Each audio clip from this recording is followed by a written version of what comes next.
What you really have to ask yourself is, I mean, that's a basic, fundamental question.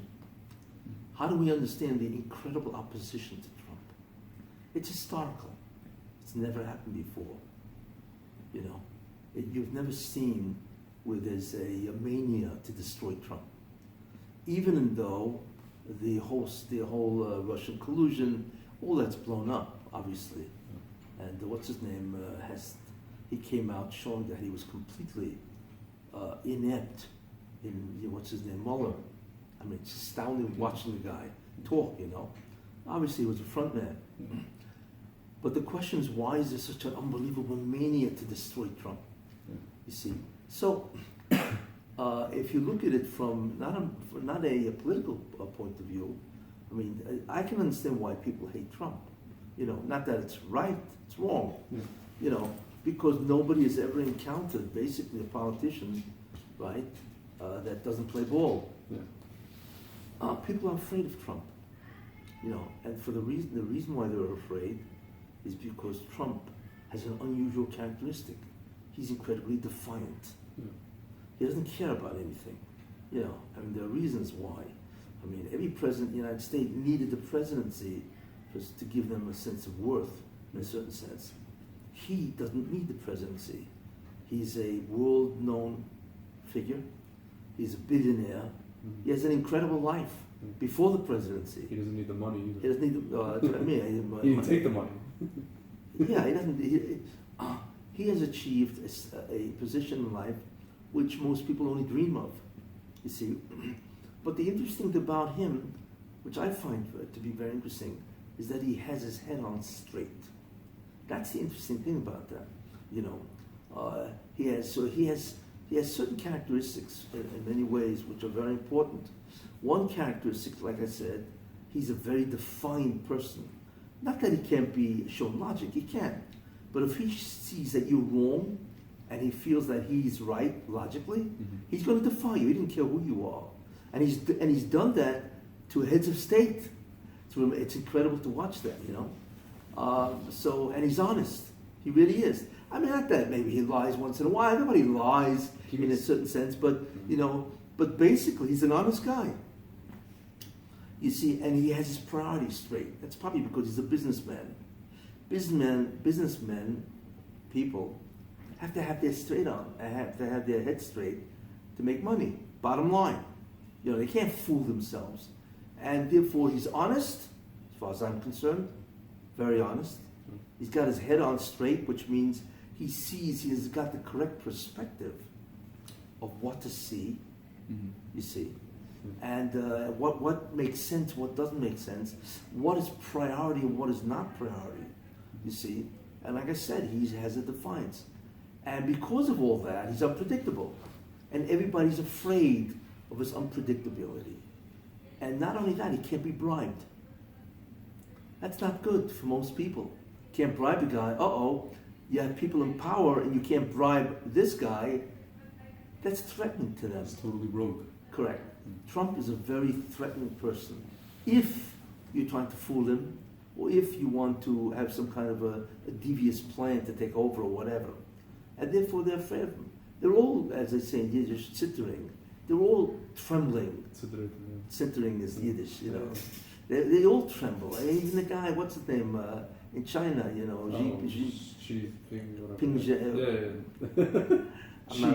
Xi Jinping or something like that. I'm not great at this, but you know, of course he can't figure. I mean, they can't believe what this guy's doing. Whoever heard of taking on China? And he couldn't care less. And he's right. Of course they have to take them on. They make America look like fools, you know. But anyway, so the question is, I understand why these people hate him, you know, but what's gotten into America? And the bottom line is that it's messianic. How? Because, see, there's a concept, there's a being called the Satan or the devil, you see, and there's a tremendous amount of concepts as regards this angelic being. In any case, this being is dying. People don't realize that. The Satan, the devil, whatever you want to call it, right? He's dying. You see, without going into the whole reason why, because he, well, to a certain sense, he lives on the holiness of the Jew, and he gets it if they sin. The problem is that if they suffer or they repent, he's got to give it back. It's energy, divine energy, and if he gives it all back, he dies. He's dying. 98% of his energy, divine energy, that is taken from the Jewish people, is returned to the Jew. Therefore, anybody who wants to help Israel is a deadly enemy. Trump's job, he's a messianic figure. He's not the Messiah, obviously not. He's not Jewish. Contrary to what he's recently joked about, and then they also made a May, of course. Well, they went insane about that. What do you think about that whole thing also? What he said? No, that because some guy supported him, some evangelical, and then he, as a joke, he said on Twitter, they treat me as if I'm the king of Israel. Yeah. And all the leftists were like, oh, this guy said he's the king of Israel. Blah, blah, blah. But they don't understand who he is. Yeah. I'm talking about messianically. Yeah. I don't think he obviously doesn't know, or maybe he suspects. Yeah. Why? Because one of the abilities of a messianic figure who's doing something in terms of the real time is he succeeds. Trump looks at himself and he asks himself, how am I succeeding? Because everything seems to be going my way. Basically, the economy is doing great. Unemployment is historically low. The market's doing great. Forget about what these guys are saying. Yeah, a recession. What recession? People are buying like crazy and so on. People have tremendous trust and faith in the economy. Not only that, he is doing tremendous great things for the United States in terms of foreign relations. What he's done with Mexico, Canada, Europe, it's astounding. And now China and Korea. I mean, he's got everybody bound to him, basically. Yeah, they're all trying to put up a brave front. Therefore, he's enemy number one in terms of the Southern. And the Southern is trying to convince everybody to destroy him. That's the mania to destroy Trump. Because when the part of evil is beginning to die, you see, then it becomes desperate to survive. And therefore it tries to destroy anything that will threaten its existence. Now I'm describing it from an entire metaphysical position, obviously. Yeah. This is not obvious to any of us, but I've been saying this for years. Yeah. And that is why historically there's an obsession to destroy the man.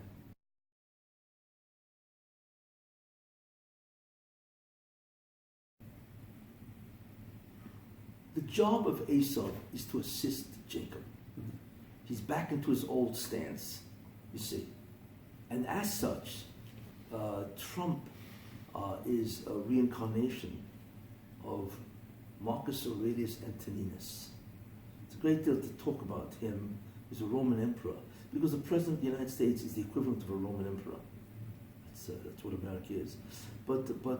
And as Rashi says in the Chumash, the greatest relationship that Esav ever had with Yaakov is Antoninus with Rabbeinu Kodesh, the one who wrote the Mishnahs. And Trump is a reincarnation of that man in order to help the Jews. Therefore, he doesn't really know what he's supposed to do, but he's being led that way. And like I say, when a month after he declared his presidency, I said that he has 4 jobs. This man is going to do 4 things. And of course, people said, you're out of your mind. It's impossible. I said the first thing, because he is Esav, reincarnated in the form of Marcus Aurelius, Roman emperor, he's going to help in 4 ways. But the main idea is he's called the Toiv Shebe Esav, the good part of Esav. He's got 4 jobs to do. People don't understand that. 1, he must assist the Jewish people to complete their tikkun, to do the job that will make the world spiritual. Okay, and the way he does that is by Yehilucha Shalach, let that which is yours be yours. So he does it automatically. Israel, Jerusalem is the capital of Israel. Well, that's interesting. If Jerusalem is the capital of Israel, obviously there's an Israel that belongs to the Jews. Can't have a capital without a country, right? So automatically saying Jerusalem is yours, and Israel is yours. Well, isn't that what it means? Let that which is yours be yours. It's exactly what he's doing. Then what he does, that's his first job. His second job is to protect the Jews from its enemies, which is also the job of Esau. How? What we've seen him do is just, it's almost like if we hadn't seen it, we wouldn't believe it, He has his ambassador, Nikki Haley.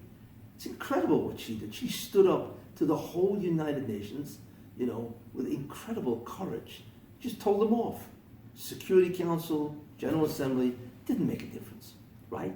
So that's one. Not only that, he protects Israel not only from the UN, okay, but also from Europe, from to a certain extent Russia, and from all the enemies that Israel has. Iran. I mean, take a look what he's doing.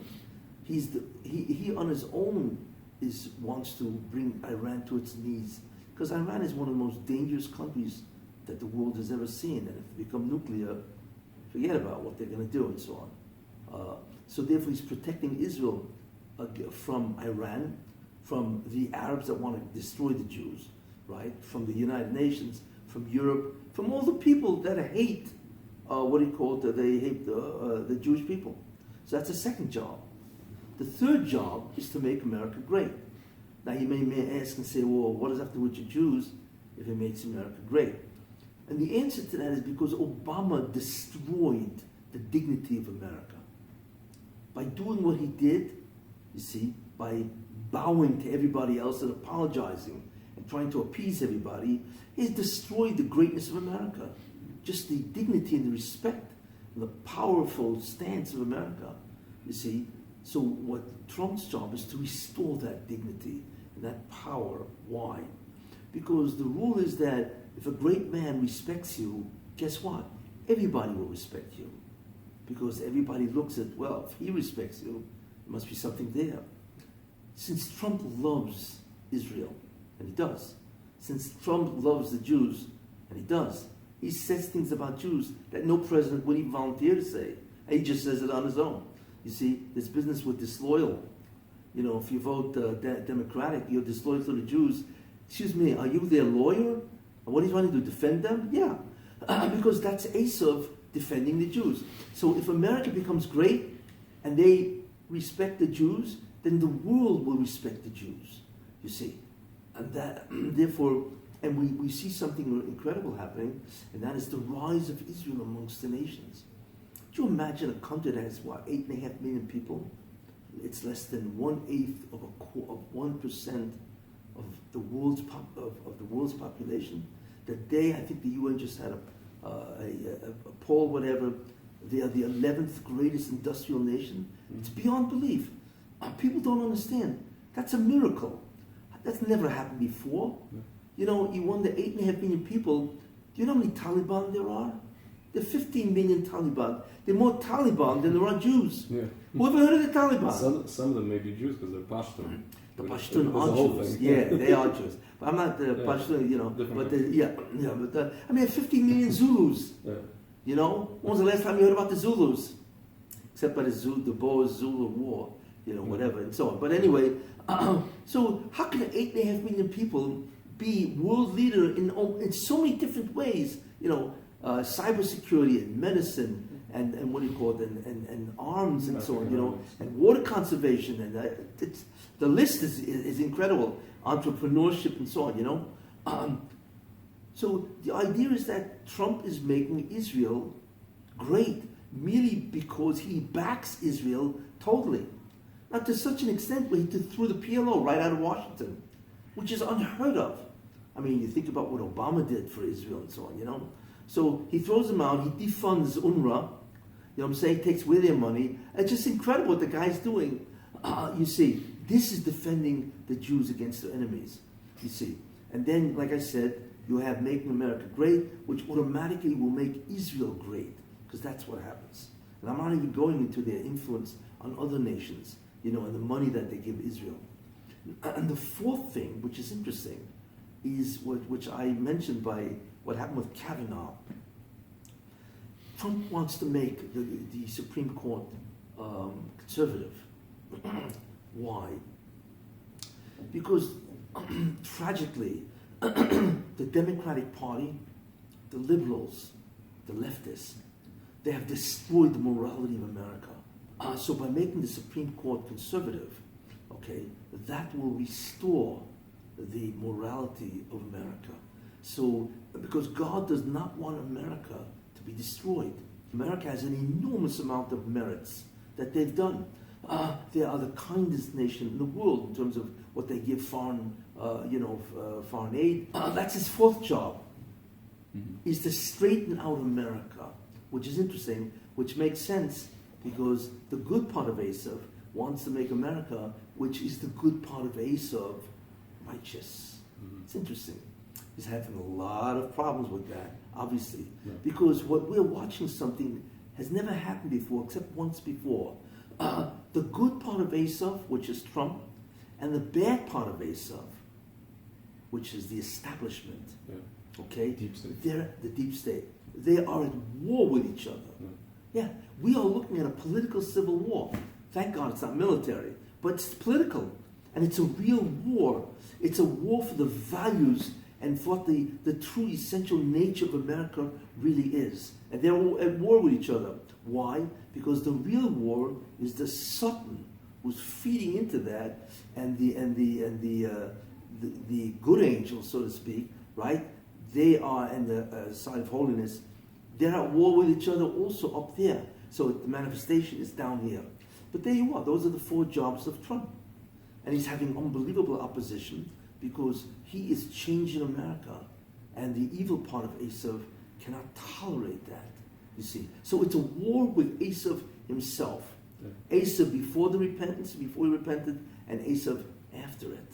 So where does what Cook talked about, he said a little differently than you. He would say when Israel or Yaakov goes up, Esav goes down. That's the bad part of Esav. Okay. But once that... He didn't mean that America's going to collapse. No, of course not. The West is going to whatever. No, not at all, because America is the good part of Esav. Okay.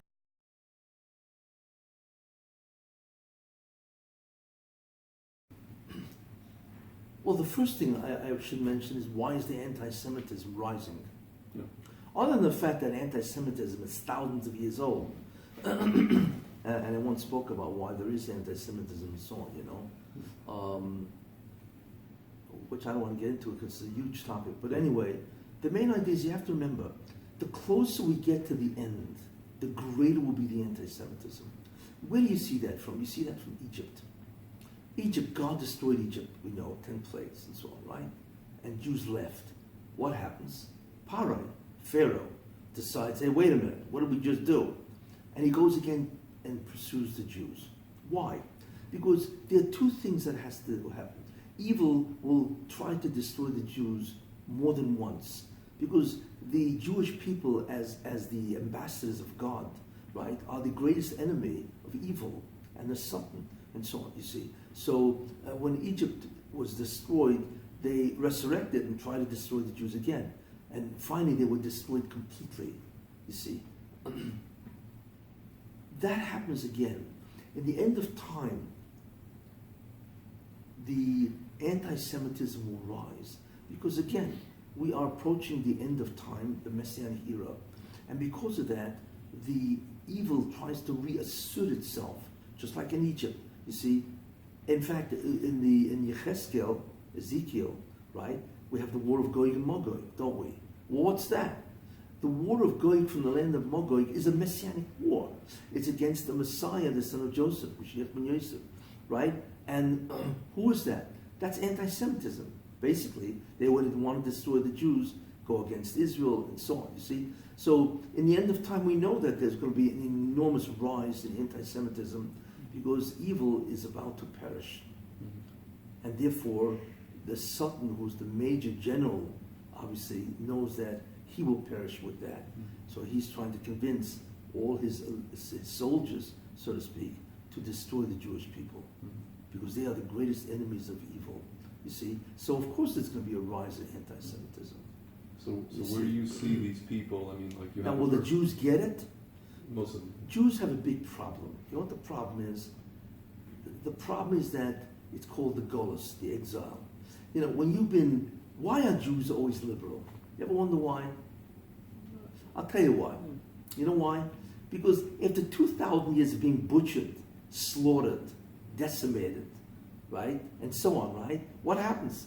You ask yourself and say, okay, how do I prevent this from happening again? Well, the best way to prevent this, at least what the Jews try to do, is to assimilate. Because if I become a goy, a non-Jew, so they won't bother me. At least Ashkenazi.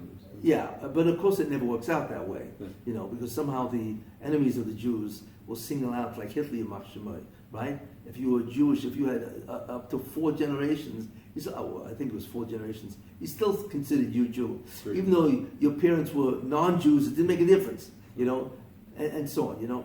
So the problem is that, therefore, the assimilation doesn't work. So what do Jews do if the assimilation doesn't work? Then there's the next best thing to do what?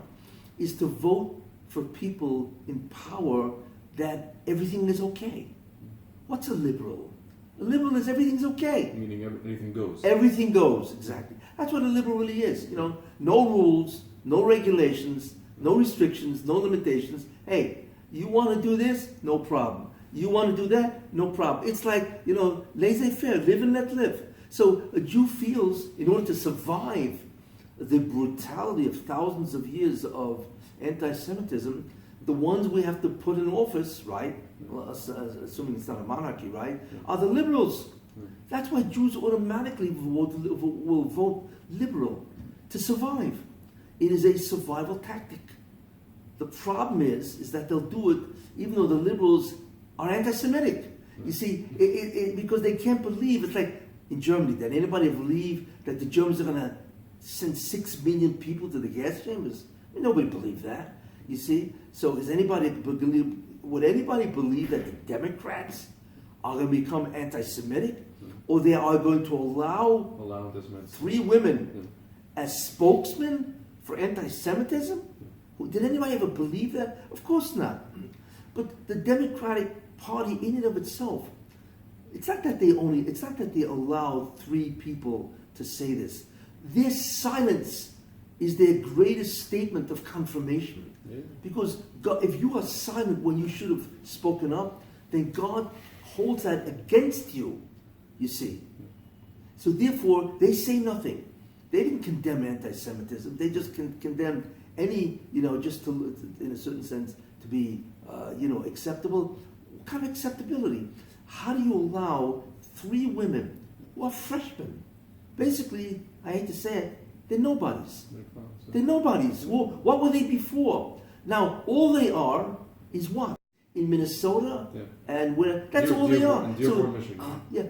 So they are no more powerful than the districts that they represent. Think about that, right? And big deal. Okay, so their representatives are fine, you know, but what stature do they have really? They're just representatives of a specific districts. So why are they afraid? Why are the Democrats cowering in front of these 3 women? Mm-hmm. You know, it's an interesting question. Yeah. I once answered that question, and that part of the answer is, how did Obama become president?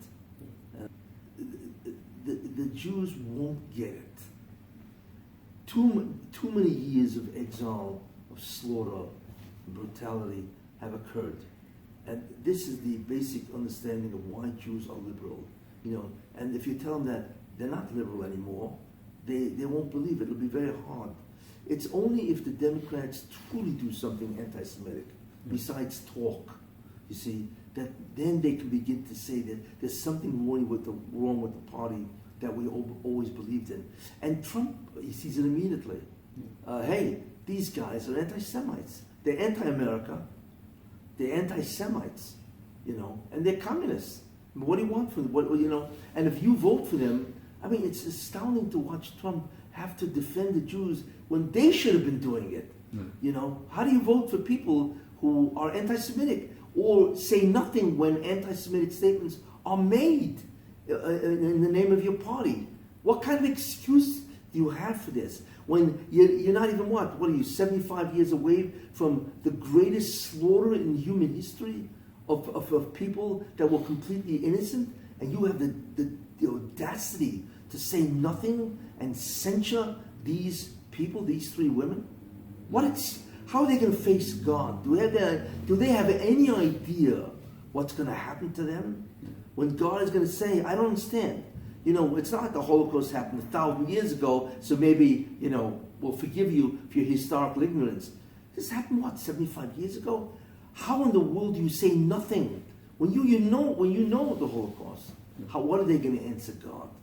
I want to tell you something. God is the being you want to answer. He's not a being that you want to upset, you see, and there's no way you can bribe him. I find it astounding that the House of Representatives don't understand what's going to happen to them when the wheels of justice come down.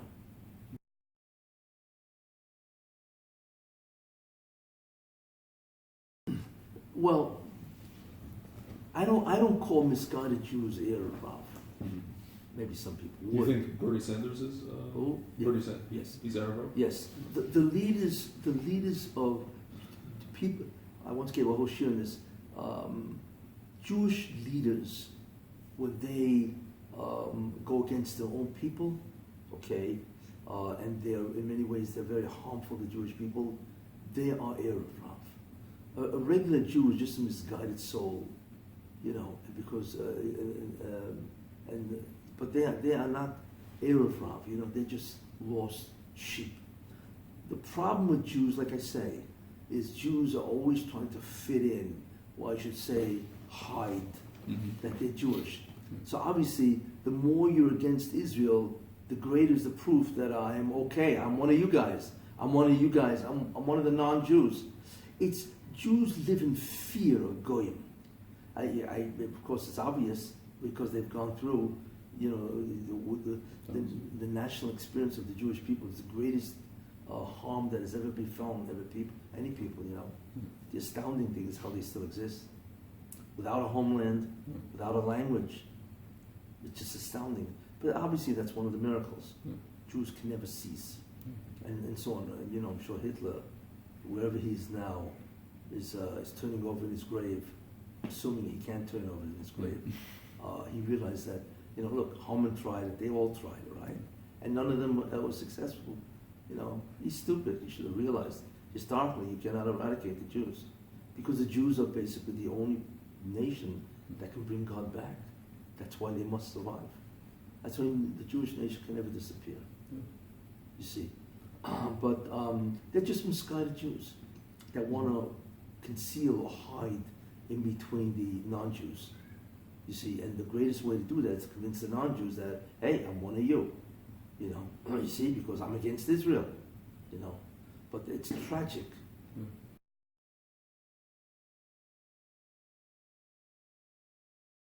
Why is this happening now?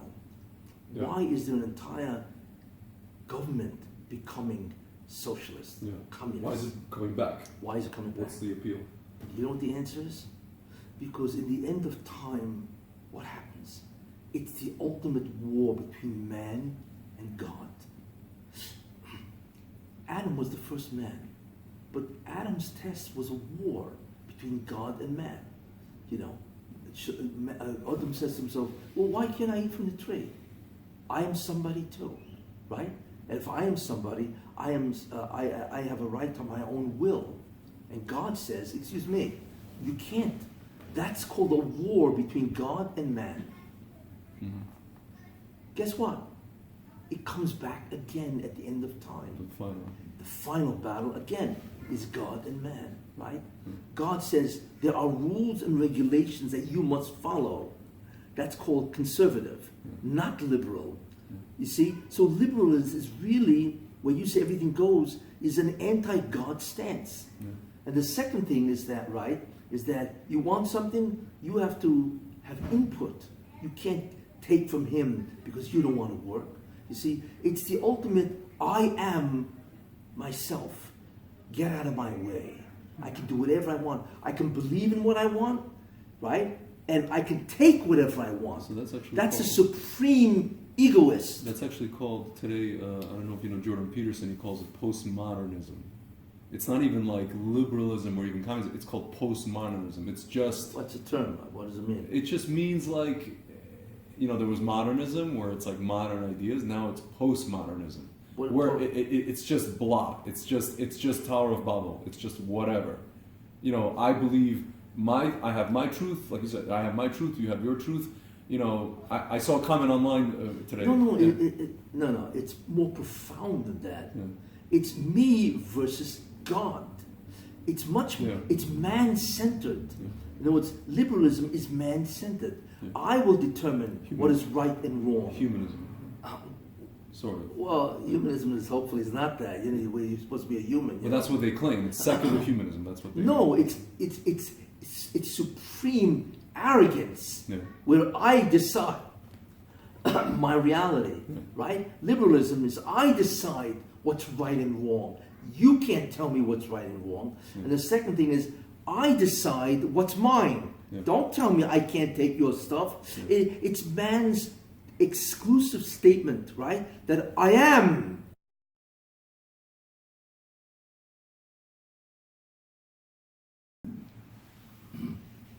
In order for the Mashiach to come, that's really what the focus has to be. There are three things that have to happen. Okay? Mm-hmm. The first thing that has to happen is called safety. Israel has to become a very safe country.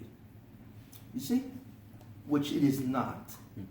No matter what they do, okay, the mistake that they make is that Hamas, the enemies of Israel, have pressed the red button a long time ago, and therefore they really have to be destroyed, because that's what happens. Clearly their stated purpose is to destroy the Jewish people. Therefore they have to be taken out. Now the question is, what's going to replace them? Fine, you could think about that. I have ideas how you can replace them and so on. But every time that somebody's murdered because of the support of Hamas or Hezbollah, right? Then the people who could have gotten rid of these people have blood on their hands. It's that simple. They have no idea how they're gonna have to answer to God, because as long as Hamas exists, everybody that kills a Jew is basically doing it because of the spirit of Hamas or direct orders of Hamas. Mm-hmm. So that's the first thing to understand if you really want to be truthful. That whole government has blood on their hands. Mm-hmm. I'm not going to judge them at all, but they have no idea what they're going to face when the jig is up, as they say. So that's the first thing. Now, safety also means, of course, not just the Arabs that want to destroy the Jewish people, but Iran. Iran is the basic root of all evil now in the United States, in the entire world. And Trump has given them, the ultimatum: you cannot build a nuclear weapon. Israel has given them an ultimatum. So hopefully that will result in a way where Iran will collapse. And hopefully the people of Iran will overthrow the mullahs and become a normal country. Because if they did, Iranians are very bright people. They can have an incredible country. It's astounding that the blessing is within their hands. And these guys have no concept of how to seize the moment. Just to clarify, when you say, I want to clarify for the viewers, when you say Iran is evil, not Iranian people, citizens, but regime. Exactly, When I say Iran is not Iran in terms of the government, the mullahs, the government, all those people that want to destroy Israel. The people, I feel sorry for the people of Iran, obviously, Like I said, they're very bright people, and they can have an incredible future, you see. So safety is the first concern. The second concern is Israel has to become very prosperous, which is not really prosperous. You have a part of Israel making a lot of money, but the average person, I read a statistic that 1.8 million people are below the poverty line. When you think about it, Israel has 8.5 million people. That's almost 30% of the country below the poverty line. People live in minus. They live, it's astounding. I wouldn't say Israel is prosperous. It was for a certain people, segment of the population. Fine, but don't tell me it's prosperous. The cost of living is insane. The regulations, the bureaucracy, the apartments, everything's a fortune in money, and so on. Anyway, so prosperity is critical for a messianic era to arrive.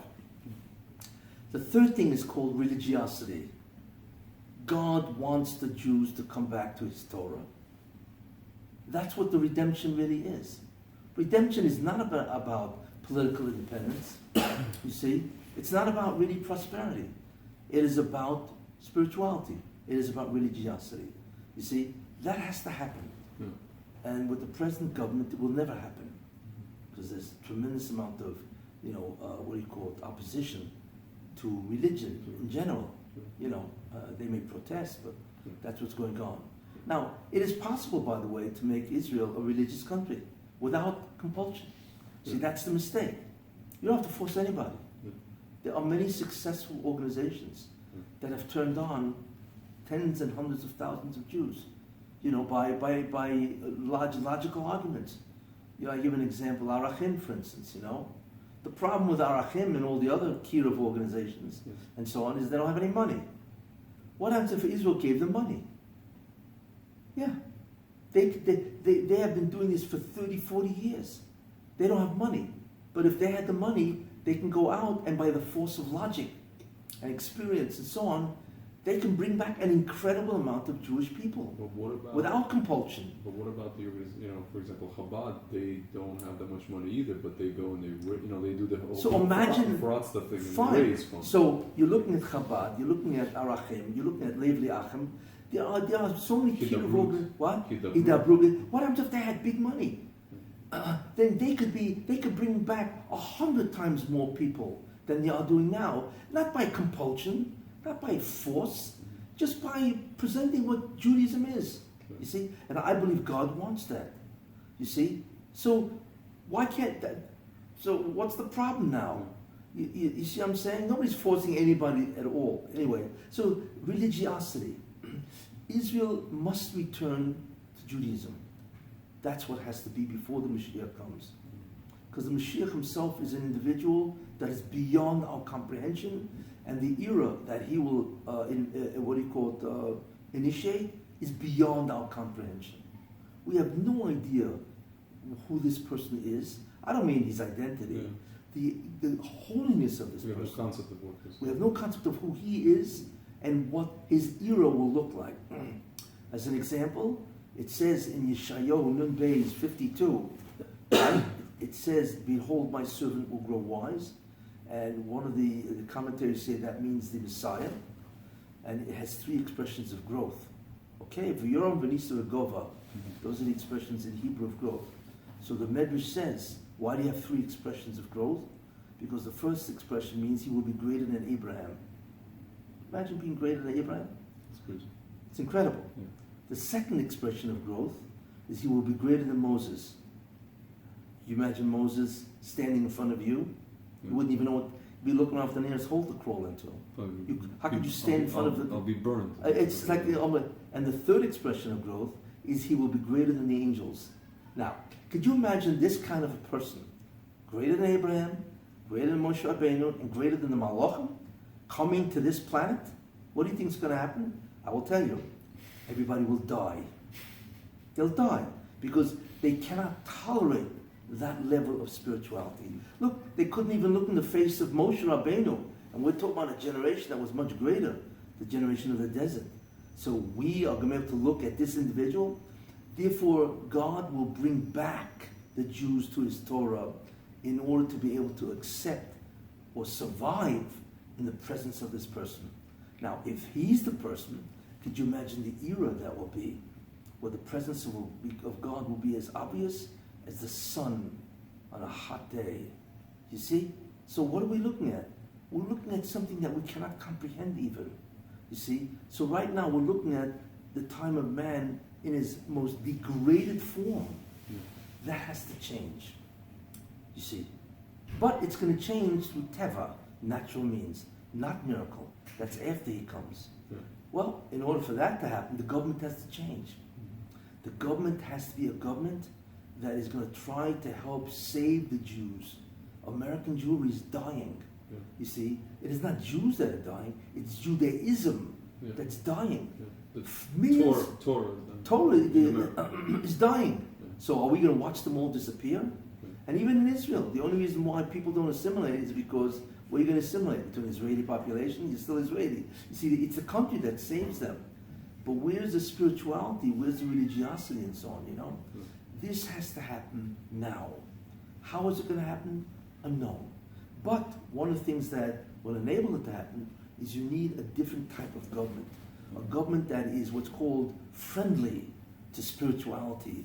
And on the contrary, will try to enhance the spirituality of the Jewish people, not by force or coercion at all, but by assisting people who can do the job.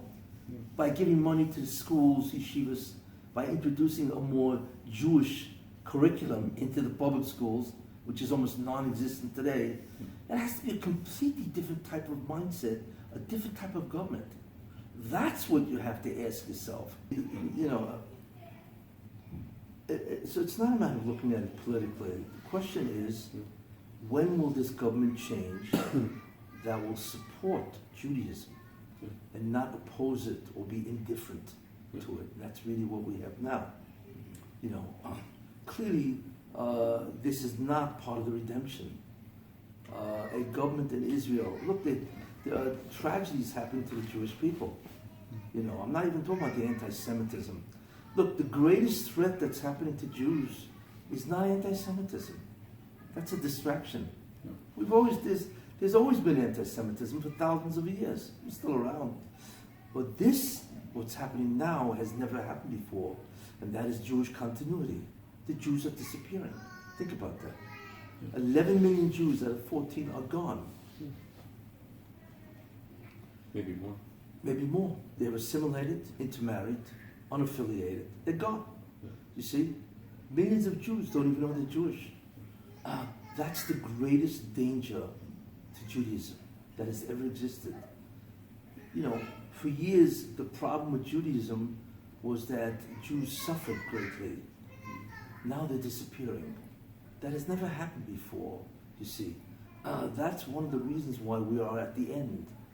You know, give it another couple of years, the only ones that will be left are Torah-observant Jews. Everybody else has disappeared. And the Masorti in Israel. No, the people, and the what? The traditional people in Israel, like Masorti. Because Yeah. they're in Israel because they have to marry Jews, so they're wealthy. Exactly. Yeah. So the country protects them. Yeah. But America doesn't have that protection. Yeah. You see. So therefore, the redemption has to be at hand, or else there's nobody left. You know, and we know in the Torah it says, right? It says, and even if the Jews, famous pasuk, verse, even if the Jews are at the ends of heaven, right? I will from there I will gather you, and from there I will take you to me. What does that mean? We are literally at the ends of heaven. You know, we are literally, the Jews are the only people in the world that are spread out all over the globe.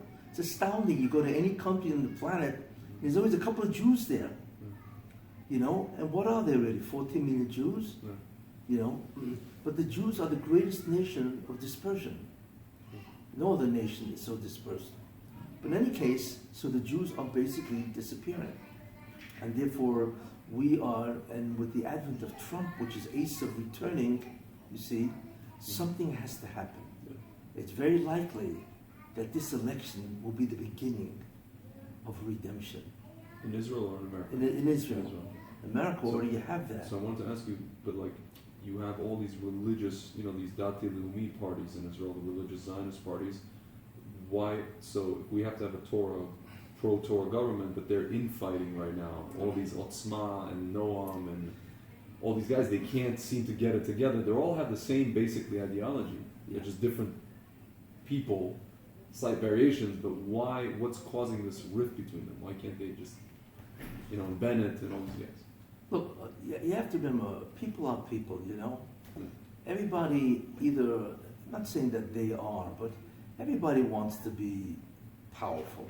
Everybody, you know. So in a certain sense, everybody wants to rule. You know, that's their desire and so on, you know. Each one of these people, even though they may what's called on the right, but the right is distinctly divided into many different, you know, what do you call, ideologies, even if they are right and so on, you know. Right now, basically, they're all fragmented, you see. And the leader of the right, basically, which is the Likud, is, I wouldn't call them anti-religious, but they're indifferent. They don't own their own Jewish identity. Well, they are either apathetic, which means indifferent. Yeah. Sometimes they're antipathetic, which is against religion. Yeah. I'm not even talking about the blue and white guys. I mean, these guys, forget it, and Lapid. I mean, these guys are like, who dug them up? He's a chip off the old block, his father. Well, yeah, Tommy, right? Yeah. But right now, something has to happen. Now, I once mentioned there are three things that happen that are messianic. It means whenever something happens messianic, it involves three things. One is v'nahapechu, like Haman. In one shot, he was overthrown. In words, we cannot even predict. It's going to happen out of nowhere. It's going to be shocking, you see. And that's the v'nahapechu, you see. And by the way, all three things happen with Trump. Anyway, that's the main consideration. Yeah. So the first thing is v'nahapechu. Yeah. It happens out of nowhere, and it's stunning. Yeah. You see, the fall of the Berlin Wall, the fall of communism. You see, these are the election of Trump. V'nahapechu shocked everybody. Yes. The second thing that it has indicative of a messianic event, okay, is even mo'asu haboinim, is that the very person you think would never become that becomes that. Mm-hmm. You see, it's also Trump. They all hated him. And the third thing is where clearly it's divine. Hisyatzvu uru uru. Watch, God says to Moses, watch what I will do to the Egyptians. You see? That hopefully is going to happen to this election. Something is going to happen out of nowhere that's going to be stunning, that nobody expects, you see? Because in order for the Jews to repent, to get close to God, to get close to their Torah, this government must be removed. Jews will never repent, because the government of Israel, like I say, is apathetic, and to bring Jews back needs intervention of some sort, not compulsion or coercion, but some type of intervention at some level. And I already explained how it can happen. And that's one of the ways. There are other ideas which I'm not going into. Are you saying Bibi has to be not there anymore? Basically, yes, Bibi has to be deposed. Yeah. No, because he's not the man. So who do you think can be the prime minister? He's not the man. I mean, that's the end of it. As long as, unfortunately, and that's his choice to be who he is. I'm not going to... he's not the guy. He's not the guy that can bring the Jewish people back to God. Do you think that his indictments or impending indictments are going to be like the thing Maybe. that bring... Yeah, God is going to get rid of him. How he's going to do death, that? I mean, political scene. No, politically. Yeah. Not, God forbid. I don't do that. Yeah. But I mean, politically, so he'll be unelected or not elected, whatever. I can think of different scenarios. So apart from Mashiach, who do you think will replace him? The Mashiach will not replace him. So who? You need a transition guy. So who's in between? So who's around? So he's out, okay. And then there's some guy that has to come in. That's a transition, where he's now completely in favor of trying to make the Jewish people more spiritual, not coerce them. Which is when they went crazy when Smotrich, I think, was in. Smotrich said something, but then he clarified. No, that's ridiculous. But then he clarified. He said, if you guys knew about the Torah, it talks about economics, but it's still people. Yeah, well, no. I mean, without coercion, like I say, Jews can get turned on when they realize what the Torah is, and so on. And there are ways to do that. Like I indicated before. What about Feiglin? Was he? No, not at all. No. Why not? I'd rather not talk about that. Okay. But I in no way do I believe he even is. He's not remotely connected to this, for whatever reason. Okay.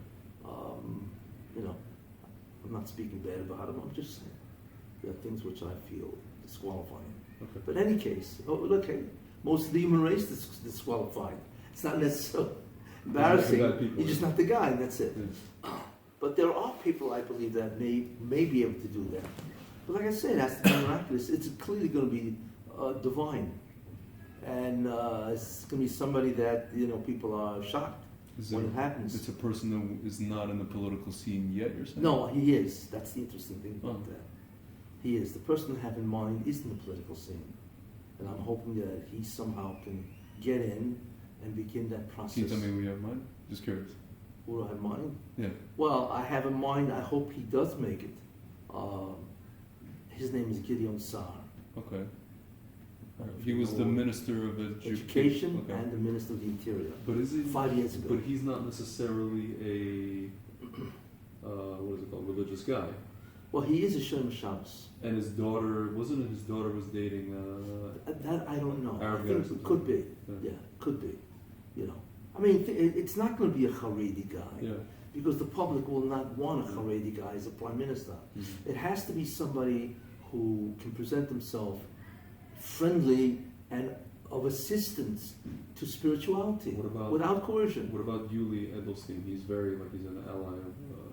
No, I don't believe. And stuff like that. I personally don't believe that. Okay. None of these guys, you know. Okay. But I do hope that this guy I mentioned, Gideon Sa'ar, will become prime minister. Mm-hmm. Because I think in a certain sense, maybe he could be the transition person.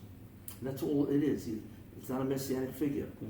Trump is not a Trump is a messianic figure. Yeah. Correct. Much, yeah, and so on, you know, because what he's doing is incredible.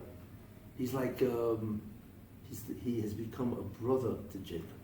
Yeah. In fact, in Poway, the guy Goldstein, Rabbi Goldstein, he was invited to the White House, he spoke.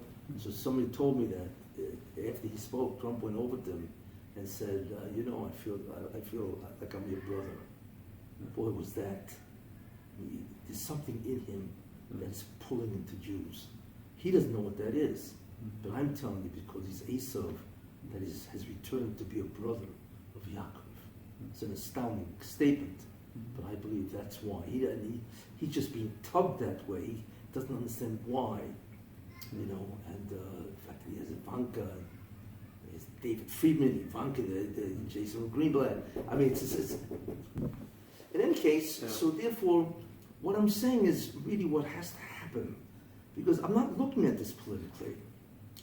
Redemption is the greatest event the entire creation has ever seen. Yeah. Once it starts, it is unstoppable and irrevocable. It's like Egypt. Could you imagine being in Egypt when God starts the Makkahs? Yeah. It's like what? It's like beyond belief. Yeah. The Geula Asida is much greater than the redemption of Egypt. Yeah. Because it's not redemption or freedom from a nation. It is freedom from who? From the Sultan. Yeah. We're talking about a spiritual entity that has been the greatest enemy of mankind, basically. That's the Geula, where the Sultan is destroyed. And all there is Ruchnius, spirituality. The greatest thing creation will ever have witnessed. You see? That's what it is. So how do you measure that? How do you describe that? You can't. So hopefully this what's about to happen will be that type of situation.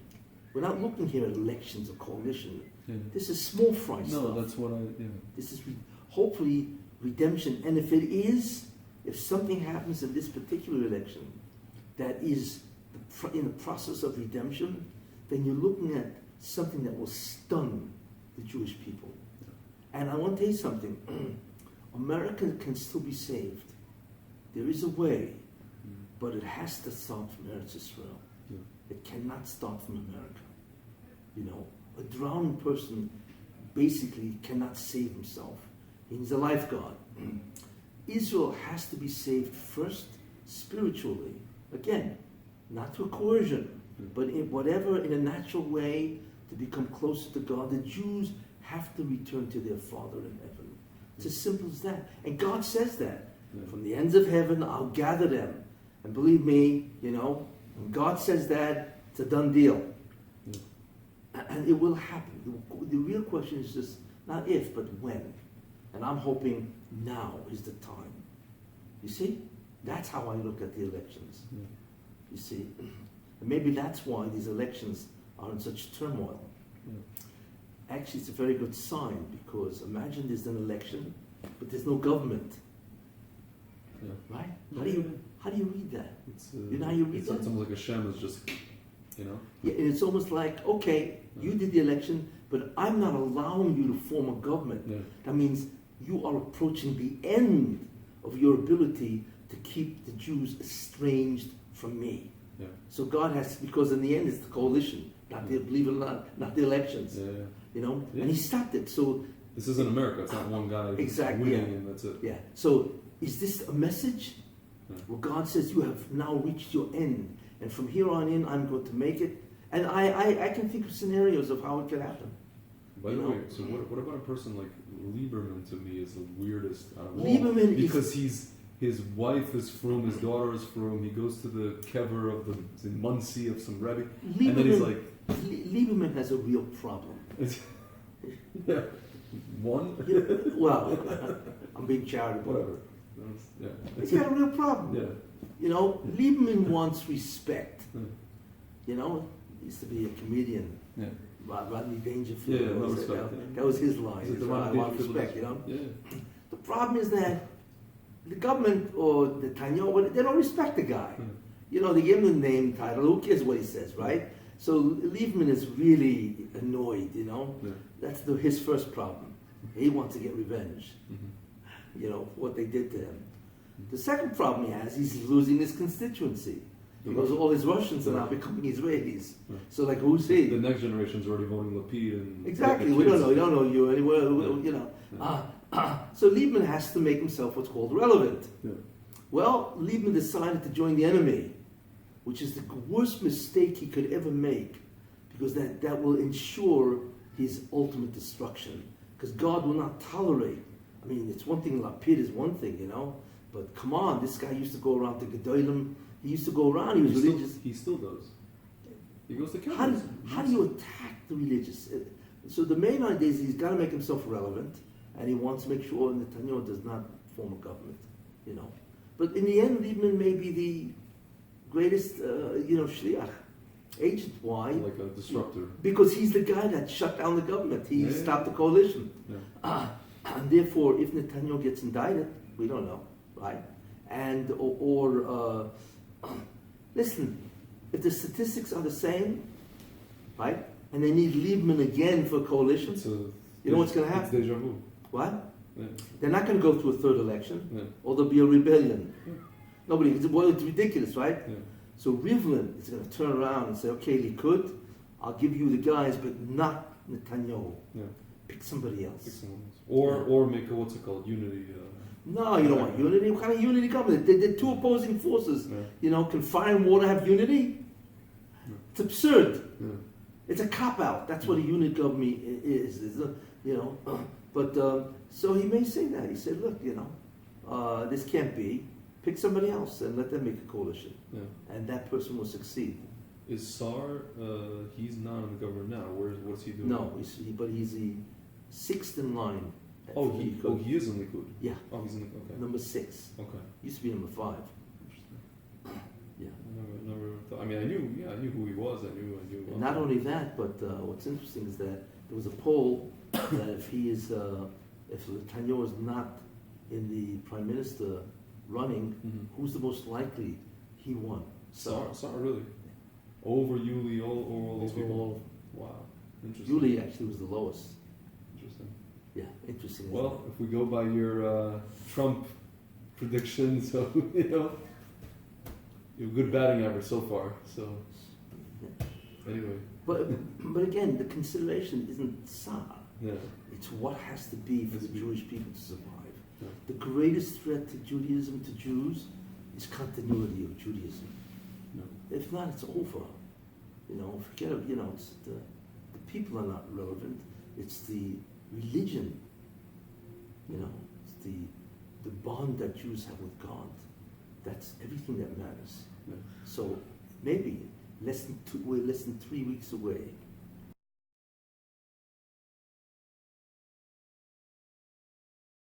Eretz Yisrael is a great place. It's Eretz HaKodesh, the holiest land. There's nothing that can rival Eretz Yisrael, you know. But at the same time, I find that there's a lot of bad blood in Israel. A lot of bad things happen here. I don't mean the Arabs either. Yeah, just between. The bureaucracy is terrible. Yeah. there's a lot of evil committed by the bureaucracy. Yeah. And then we're not just talking about bureaucracy, we're talking about, people in general. You have the police, you have the Supreme Court. There's a tremendous amount of anti-spirituality. I'm called it spiritual, whoever represents the Haredim and so on, They're they hate them, again, because everybody wants to be a liberal. Don't tell me what to do. Yeah. See, that's the problem, so there's a lot of that but the bureaucracy is terrible here. Yeah. Every little nobody wants to be somebody, and all he has to do is tell you no, and then cause you unbelievable sorrows. You know what I'm saying? And then if your guy wants to build, how long would it take to get a rishayon to build something here? Yeah. Hey, it's insane. Yeah. Why the Jews have suffered enough for 2,000 years? Why does a Jew do this to another Jew? Where's his rahmanas? Where's his compassion on another Jew? Because you want to make yourself feel better at his expense. Yeah. So you have the bureaucracy, then you have the regulations. You know what I'm saying? Yeah. So why make Aliyah? Despite all these things. Because in spite of all that, holiness is really in Eretz Israel. Yeah. You know what I'm saying? Yeah. And that alone says person should come to Eretz Israel, to live here. But at the same time, to try to get rid of this particular government, because the government is responsible for the enormous amount of injustice. Yeah. You read about this, the papers. Sometimes I read it, I can't believe what I'm reading. Yeah. This is Israel. These are Jews doing this to Jews. Yeah. It's not just the Arabs, it's the Jews.